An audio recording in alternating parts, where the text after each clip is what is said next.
விவசாயிகளுக்கு 5,000 கோடிக்கு மேல் காப்பீட்டுத் தொகை வழங்கப்பட்டுள்ளதாக வேளாண்மைத்துறை அமைச்சர் எம்.ஆர்.கே. பன்னீர்செல்வம் தெரிவித்துள்ளார்.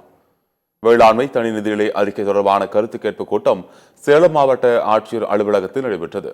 இதில் அமைச்சர் எம்.ஆர்.கே. பன்னீர்செல்வம், முத்துசாமி, ராஜேந்திரன், கயில்வெளி செல்வராஜ் ஆகியோர் கலந்து கொண்டனர். இந்த கூட்டத்தில் சேலம், நாமக்கல் உள்ளிட்ட 9 மாவட்டங்களைச் சேர்ந்த விவசாயிகளிடம் கருத்து கேட்கப்பட்டது. கருத்து கேட்பு கூட்டத்திற்கு பின்னர் செய்தியாளர்களை சந்தித்த அமைச்சர் கே.ஆர். பெரிய கருப்பன் விவசாயிகளை அடுத்த கட்டத்திற்கு கொண்டு செல்ல கூடிய கோரிக்கைகள் வந்துள்ளதாக குறிப்பிட்டார். விவசாயிகளின் பாதிப்புக்கு ஏற்ப காப்பீடு பெற்றுத் தந்திருப்பதாகவும் இதுவரை 5,542 கோடி ரூபாய் காப்பீடு வழங்கப்பட்டுள்ளதாகவும் அமைச்சர் எம்.ஆர்.கே. பன்னீர்செல்வம் தெரிவித்தார். ஆண்டுதோறும் ஏற்படுகின்ற இயற்கை இடர்பாடுகள் கடந்த காலங்களில் போராட்டமாக இருந்தது. கடந்த காலங்களில் இது போராட்டமாக எடுத்து அது நிறைவேற்றப்படாதது.